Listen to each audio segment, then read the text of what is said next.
Hey everybody, welcome to the JLash Show. My name is Jackson Lasher and welcome back to Season 2, Episode 33 of the JLash Show. So for those still wondering where the Red and Black Team Channels episodes are, they are right here and right here, which can be found on YouTube. And I would also like to thank you guys for 90 views on the Black Team Channels episode and 60 views on the Red Team Channels episode. So just keep running it up. And thank you so much again. So now moving on to the Philadelphia Flyers, which the topics today are number 1, breaking down the 3v3 strategy, and did we take advantage of it? Number 2 was Trevor Zegras' overtime goal, a key for the Flyers to get into the playoffs. Number 3, can they carry this into the next game? And number 4 is free Flyers talk. So number 1, breaking down the 3v3 strategy, and did we take advantage of it?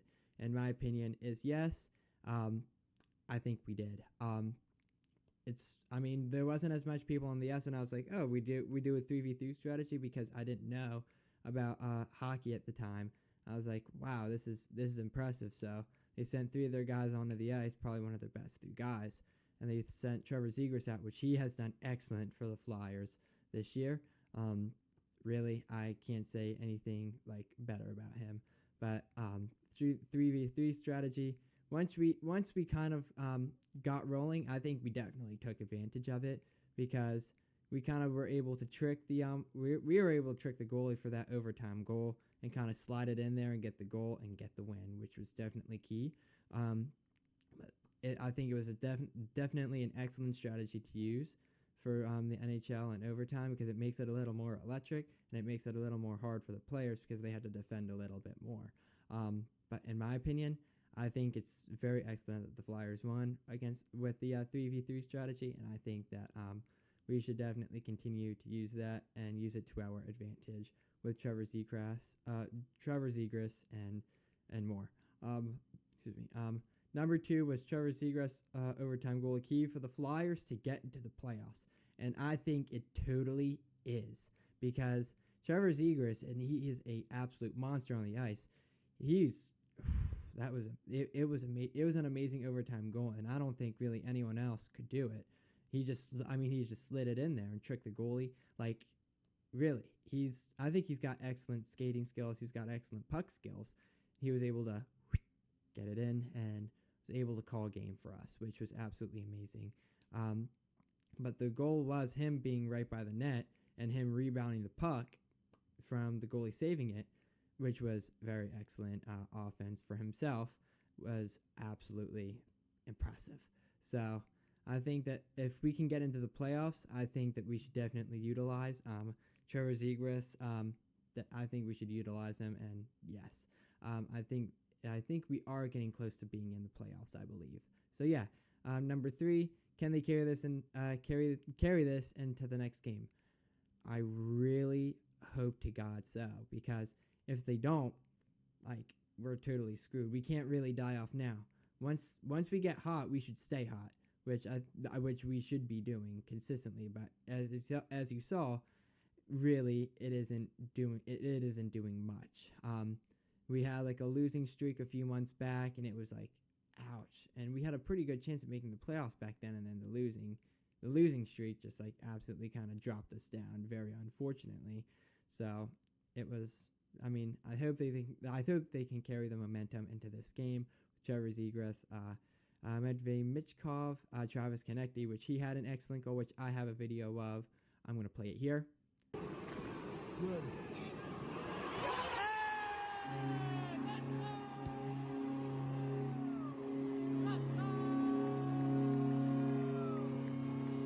And the rest of the team is, they are excellent. So, not much I can really much say besides that I hope they can keep up the momentum and roll into the playoffs, because I think we would be a very good playoff team. I think we could be like a Cinderella team, in my opinion. But really, number 4 is free Flyers talk. Now, the Flyers have been pretty good, but they were playing a really good team, the Dallas Stars. I think they had like 41 wins, I believe. So we were some big underdogs in this game. But really, I think that we were going to be able to defeat them. Because we are a stronger team when healthy, and I believe we were pretty healthy that night. So we were able to kind of take them down and used some very very good defense. And what I watched there, that it was like a sitting at your edge. See, like it was a very close game for probably 99% of it, especially in the third period when they none of them scored but were very close to scoring. It was a very close game. And the both teams have very good offense and defense, but probably, if I have to say, they had both very good defenses in my opinion. But really, it was a very good game. So now we are going to talk about the Philadelphia Phillies, which they have been in a little bit of a slump lately, unfortunately, but it's whatever. They are 1-2. Nationals are 2-1, so the Nationals are doing better than the Phillies right now, which is actually kind of embarrassing if you think about it. The Phillies have a 56.5 chance of winning this game because Taijuan Walker is in this game. He was okay, I believe, last year. I believe it was the year before that he was just absolute trash, and they moved him to the bullpen and everything.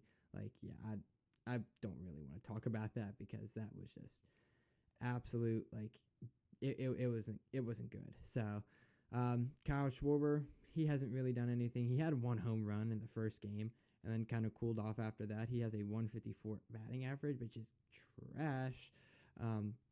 And so same thing with the rest of the Phillies lineup. Well, Brandon Marsh has a .333 batting average, which is okay, but they haven't really played the entire season yet. So once they get like a few weeks into the season, I will kind of reevaluate it and kind of see what it looks like, because right now it's not really looking. It's looking okay for some players, but not really great for other players. But really, the pitcher Foster Griffin, he's I don't like him because he's so bad.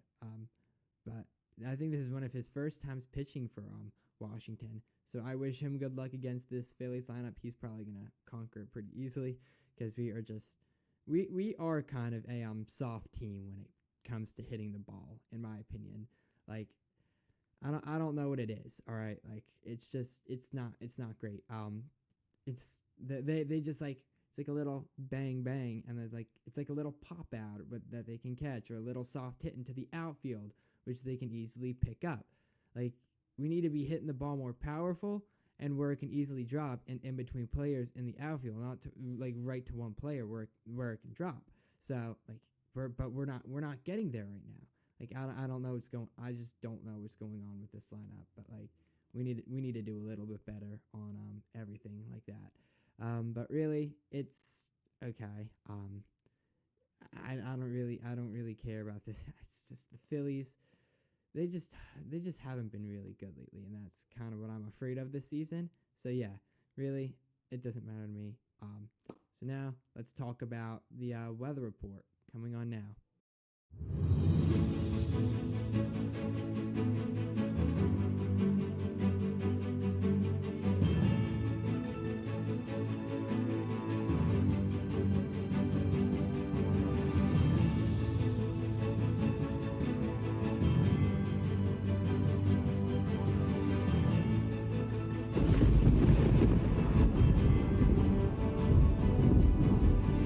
Welcome to the JLash Weather Center. I'm your chief meteorologist, Jackson Lasher, and I hope everyone is outside enjoying this absolutely beautiful day outside, mind you.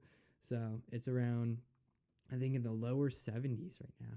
So it's going to be like that for a few days, so enjoy it. But it is going to be rainy, I believe, starting tomorrow night, going into a few days, which is going to be an absolute nightmare, by the way, because once it rains here, it's just never going to stop. Like, it's just not going to stop.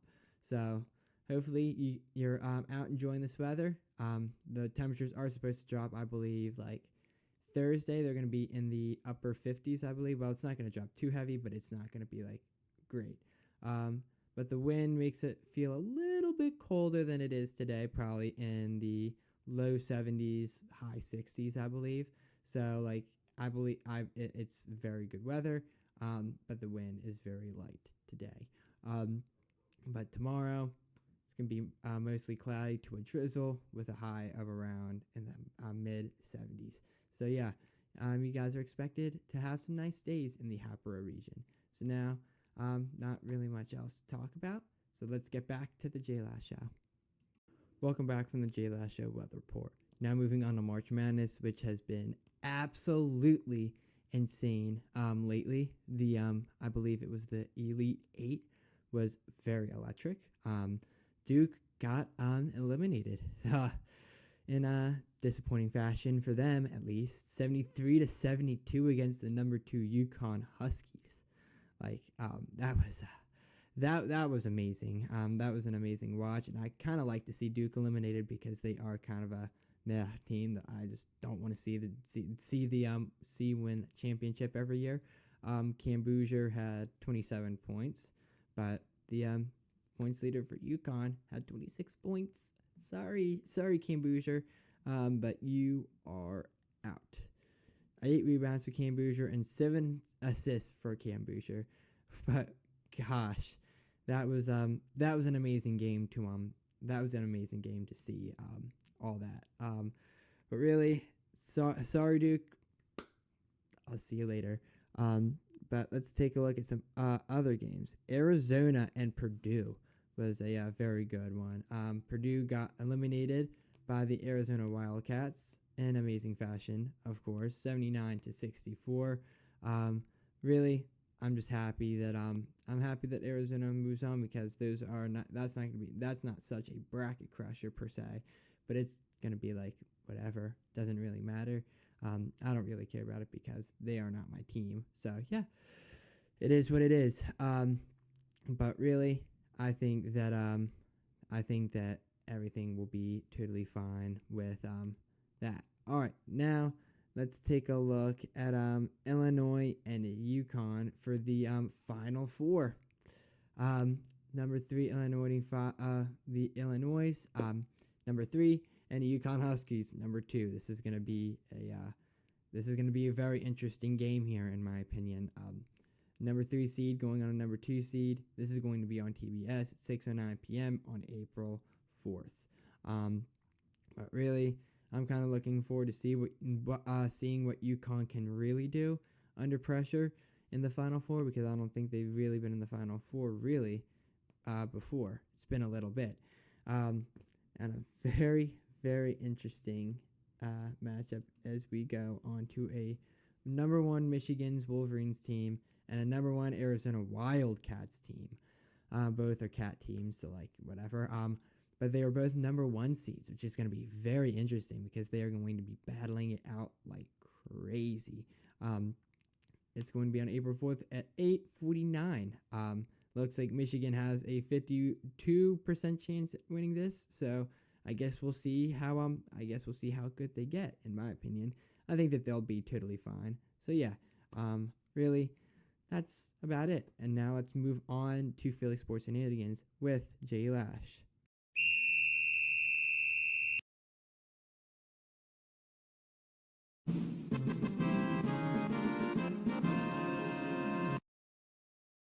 Welcome to Philly Sports Shenanigans with JLash. I am your host for that, Jackson Lasher, and the Flyers game was crazy. I have some pictures which I will show right here, which is going to kind of tie in with Jackson in action with some Flyers games. I have one of the Jumbotron and the Oregon player, which was absolutely amazing. It was kind of dark, so you were able to see more of the orange and the black. And also, I have a fight, which is absolutely amazing. But really, there's no other action.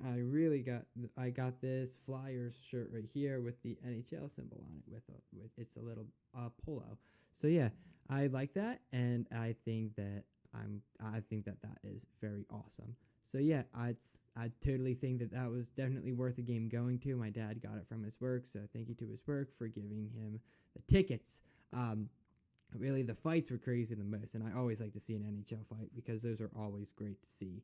But really, that's pretty much about it for Philly Sports Shenanigans. Now to JLash or Trash.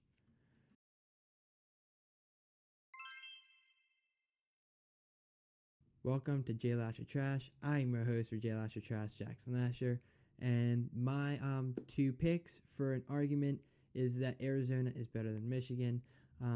It can go either way, but I totally think that Michigan has a stronger offense and defense, and I think that they are a better team. But some people choose Arizona because they have them in their bracket, which is technically doesn't count, but it's whatever. Another one is that the Flyers could get into the playoffs, but will lose in the first round.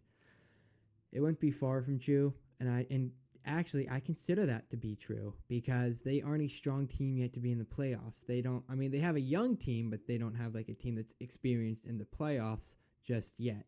But really, once we get there, I think that we will kind of start rolling in the playoffs a little bit. So hopefully that'll kind of work itself out, if you know what I mean. So that's pretty much it for this episode of the JLash Show. Follow my social media pages, Facebook, Instagram, TikTok, and X, and my website, the JLashShow.com. So yeah, that is pretty much about it. Have a good night, JLasher Nation.